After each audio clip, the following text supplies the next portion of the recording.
The clock showed 8 p.m. The CEO sat alone, glancing at her watch for the fifth time. Daniel burst into the upscale restaurant, his shirt stained with oil, still carrying his tool bag. The woman waiting for him said coldly, "You do know I hate people who are late, don't you?" He was breathing hard. "I'm so sorry, I just took my daughter to the emergency room." She cut him off. "I don't need excuses. A man who can't keep a simple appointment can't keep anything." He fell silent, a flash of hurt crossing his face. Suddenly, a voice called out, "Daddy!" A little girl ran in, threw her arms around him, looked up at the CEO and whispered, "Mommy, I missed you." The air froze. The CEO looked at the child and felt something in her heart crack open. Daniel Hayes was 36 years old, a single father working as an auto mechanic in Boston. He had once been an engineer, promising and ambitious, until a workplace accident had forced him to choose between his career and caring for his daughter. He had chosen his daughter without hesitation. Now he lived with 6-year-old Lila in a small apartment above the garage where he worked. Lila was bright, curious, constantly drawing pictures of airplanes and asking questions like, "Daddy, is Mommy really in heaven? Can she see me from up there?" Those questions broke Daniel's heart every time. His wife Sarah had been an engineer too, brilliant and kind. She had died in a car accident when Lila was just 2 years old, leaving Daniel to navigate parenthood alone. He rarely dated. The few times friends had tried to set him up, the women had been put off by his responsibilities, his unglamorous job, his inability to be spontaneous because everything revolved around Lila's schedule. His best friend Alex Morgan, a financial consultant for Voss Automotive, had watched Daniel become increasingly isolated. So Alex had done something Daniel would never have agreed to if he'd known. He'd submitted Daniel's profile to a charity event called Blind Date for Change, where business executives met ordinary people to raise money for homes for single parents. Jeez. Elena Voss was 29 years old and already the CEO of Voss Automotive, a position she'd earned through brilliant strategy and relentless dedication after her father's sudden death 2 years ago. She was known in business circles as brilliant but cold, someone who valued precision and punctuality above all else. She had built walls around herself after losing her fiancé in a testing accident at one of the company's facilities a year ago. When her assistant suggested participating in the charity blind date event, Elena had initially refused. "I don't have time for this nonsense. It's good PR and the foundation that supports single parents. Besides, your date is interesting, Daniel Hayes. He used to be an engineer at Aeronix, worked on supply chain logistics, left the field to raise his daughter alone." Something about that caught Elena's attention. An engineer who gave up his career for family? That's unusual. She agreed to participate, partly for the company's image, partly out of genuine curiosity about someone who had made such a radically different choice than she ever would. The date was arranged at Marceau, one of Boston's finest restaurants. Elena arrived exactly on time, wearing a designer suit, her hair perfect, her expression professionally neutral. 8 p.m. came and went, no Daniel. Elena checked her phone, annoyed. She hated waiting. She hated people who couldn't respect others' time. At 8:17, Daniel finally rushed through the door. His work shirt had oil stains. His hands, though washed, still bore traces of engine grease. He was carrying a tool bag he'd clearly forgotten to leave in his truck. Elena's first thought was sharp and unkind. "This is who they paired me with?" "I'm so sorry I'm late," Daniel said, breathless. "My daughter had an accident at her friend's house, and I had to take her to the emergency room." "I don't need excuses," Elena interrupted, her voice ice cold. "A man who can't keep a simple appointment can't be trusted with anything important." Daniel stopped mid-sentence. The light in his eyes dimmed. He didn't argue, didn't defend himself. He just nodded slowly, accepting her judgment like he'd accepted so many others before. "You're right, I apologize. Would you like me to leave?"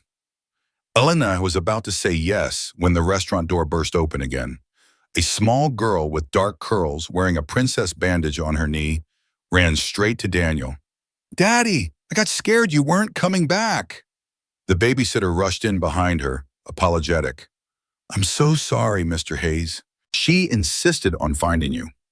Daniel knelt down immediately, checking his daughter's bandaged knee, his entire demeanor transforming from defeated to protective. Hey, sweetheart, I told you I'd come right back after dinner. You're supposed to be watching movies with Mrs. Chen. But I missed you, Lila said, then turned and saw Elena.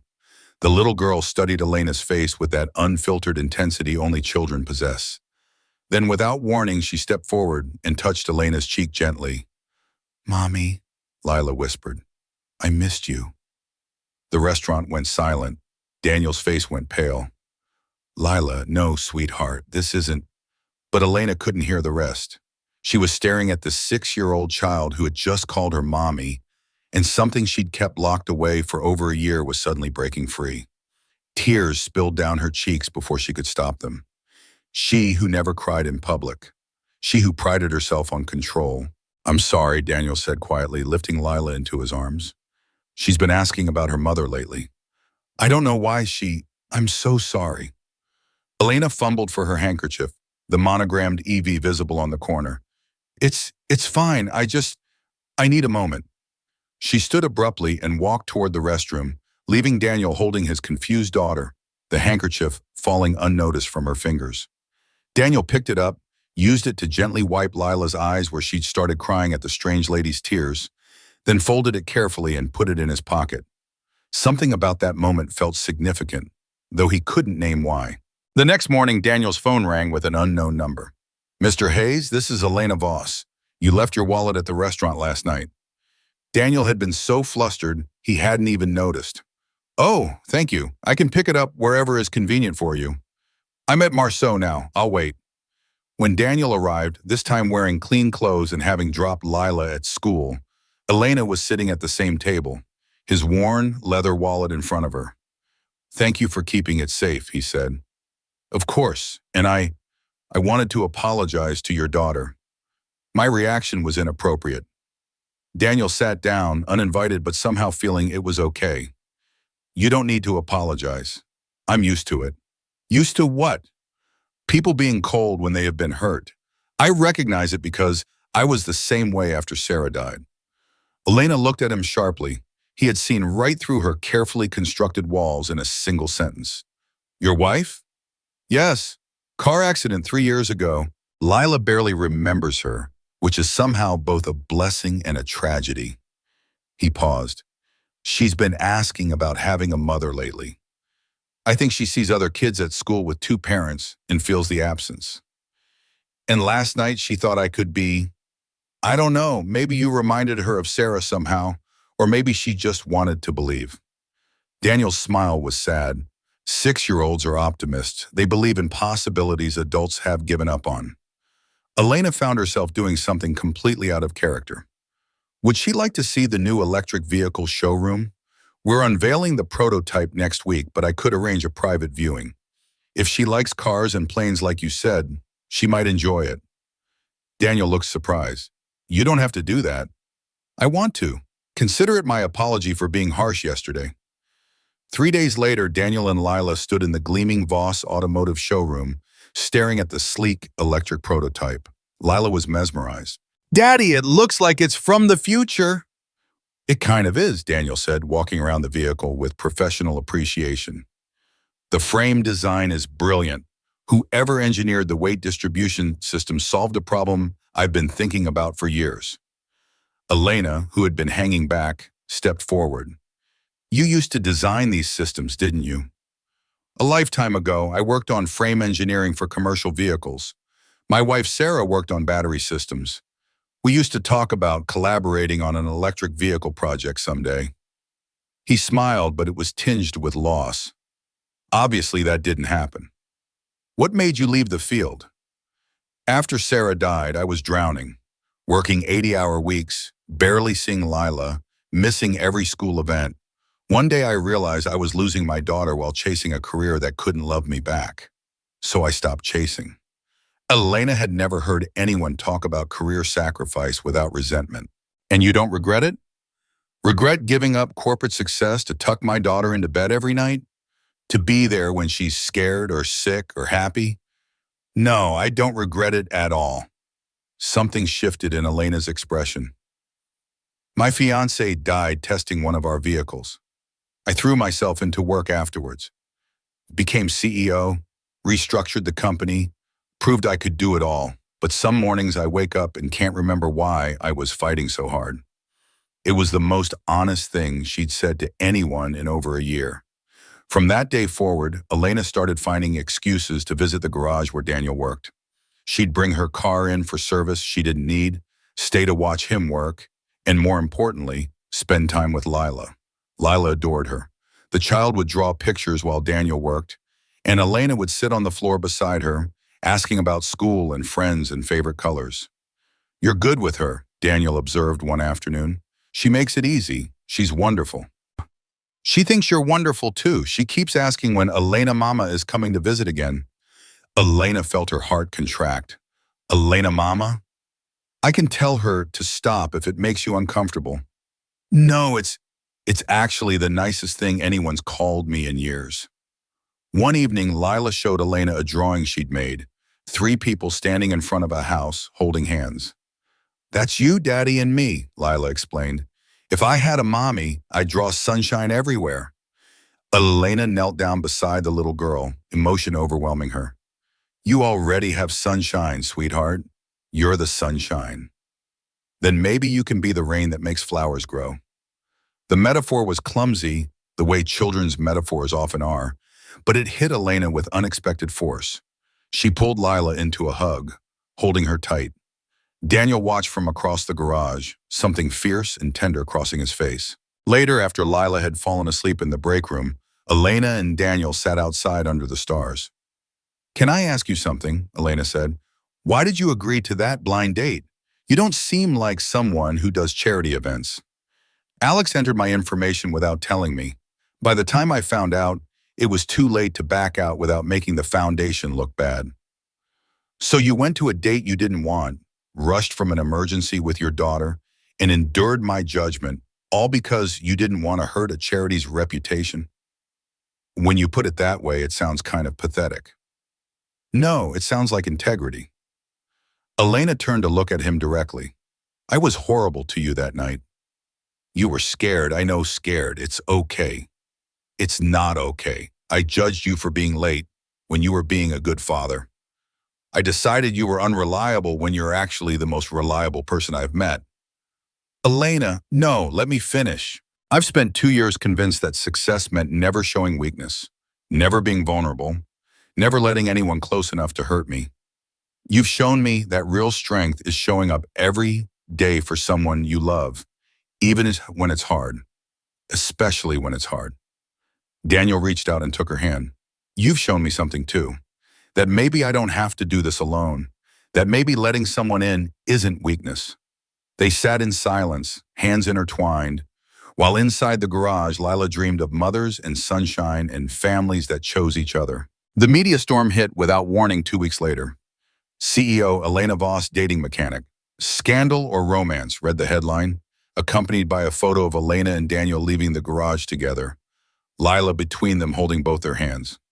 Elena's phone exploded with calls, her assistant, board members, investors, all asking the same question.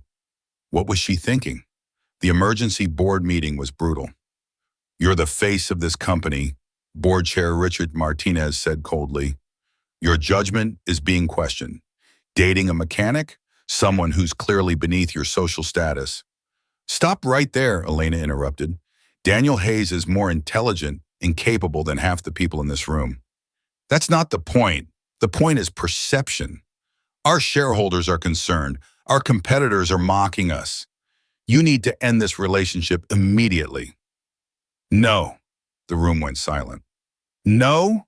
Martinez repeated, incredulous. "I said no. My personal life is my business. Not when it affects the company's reputation and stock price. We've done some digging, Elena. Your mechanic boyfriend? He was fired from his engineering job 5 years ago. Workplace accident, safety violations, potential negligence. Do you really want to tie yourself to that kind of liability?" Elena felt the blood drain from her face. She turned to Martinez. "Where did you get that information?" It's public record if you know where to look. The accident resulted in significant property damage. Hayes took full responsibility. After the meeting, Elena immediately searched for Daniel's employment records. What she found made her sick.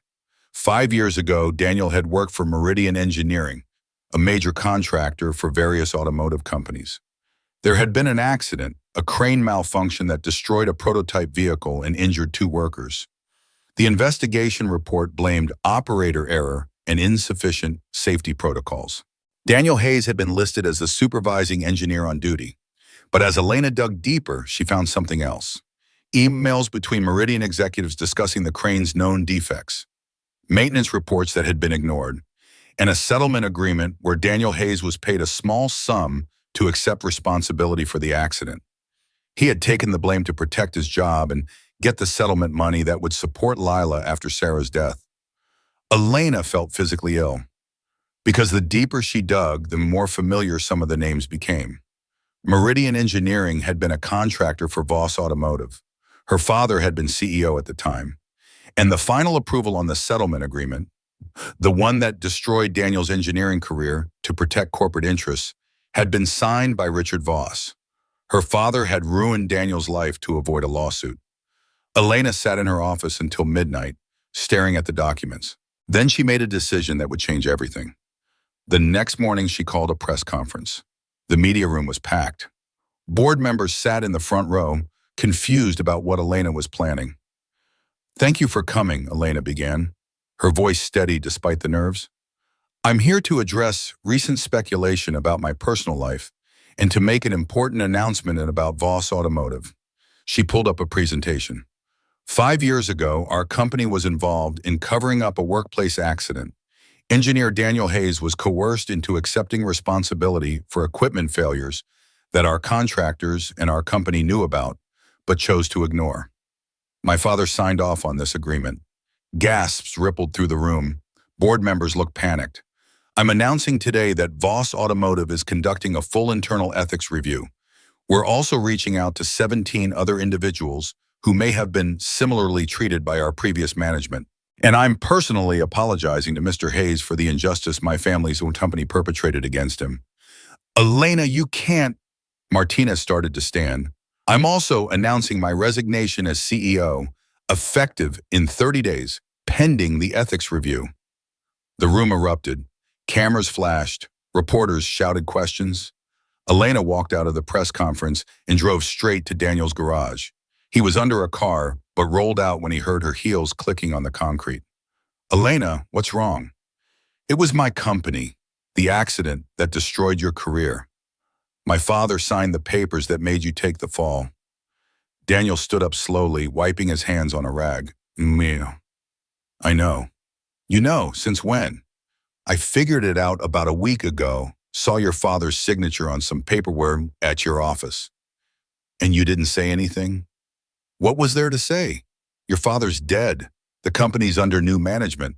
It was 5 years ago." "But I cost you everything. My family cost you everything." "No," Daniel said firmly. "Your father's company cost me a career, but I gained time with my daughter. I learned what actually matters. I'm not angry, Elena." "Well, I'm angry. You should be furious. You should hate me." "Why would I hate you for something you didn't do? You were in college when this happened. You had nothing to do with it." "But I can fix it now. I'm making them acknowledge what happened. I'm resigning so the ethics review can happen without interference. I'm going to make this right." Daniel pulled her into his arms as she started crying. "You don't have to sacrifice your career for me." "I'm not sacrificing it. I'm choosing integrity over position. You taught me that." "Elena, no, let me do this, please. Let me be someone my father should have been." She pulled back, looking at him with fierce determination. "I spent 2 years building walls to protect myself. You tore them down without even trying. The least I can do is fight for you the way you've quietly fought for Lila every single day." Daniel kissed her forehead gently. "Then fight. But not because you owe me anything. Fight because it's right." "And us?" Elena asked, vulnerability clear in her voice. "Can there still be an us?" "There's always been an us, from the moment Lila called you mommy. We were just too scared to admit it. The ethics investigation took 3 months. In that time, Elena worked as a consultant rather than CEO, helping restructure the company's contractor relationships and safety protocols. She also spent more time at Daniel's garage than at corporate headquarters. "Hand me that wrench," she'd say, elbow deep in an engine, her expensive suit replaced by coveralls. Daniel would watch her work with a mixture of amusement and admiration. "You're a natural." I was always better with my hands than with boardroom politics. They started offering free repair classes for unemployed engineers, people who'd fallen on hard times, anyone who needed a skill to get back on their feet. Lila became the unofficial mascot, drawing pictures for every student and handing out encouraging notes. "You can do it," written in crayon, became their unofficial motto. One of the students was a woman named Maria who'd been laid off during the pandemic. "I don't know how to thank you," she told Elena. "This class gave me hope again." "Thank Daniel," Elena replied. "This was his idea. I just helped make it happen." But it had been Elena's savings that funded the materials, the space, the insurance. Daniel knew it, but he also knew better than to argue with her about it. 6 months after the press conference, the ethics review concluded. Voss Automotive had systematically protected itself at the expense of contractors and employees for years. 17 cases of coerced settlements were confirmed. The board offered Elena her CEO position back with full authority to implement reforms. She turned them down. "Why?" the new board chair asked, genuinely confused. "You've proven yourself. You uncovered all of this. You're exactly the leader we need." "I was the leader you needed for this moment," Elena replied, "but I'm not the leader I want to be. I've found something I care about more than quarterly earnings." She walked out of corporate headquarters for the last time and drove to the garage, where a new sign was being installed. "Haven Motors. Second chances built here." Daniel stood beside her, paint on his shirt, sawdust in his hair. "Last chance to change your mind. Being a mechanic's business partner isn't as glamorous as being a CEO." "Good thing I'm not looking for glamour then." Lila ran up, holding a paper. "Look, I designed our new logo." It showed a wrench and a heart intertwined, drawn with the confident messiness of a 6-year-old who believed her art was perfect just as it was. "It's beautiful, sweetheart," Daniel said. "It's perfect," Elena agreed. "Let's use it." At the grand opening of Haven Motors, reporters asked Elena if she regretted leaving her corporate position.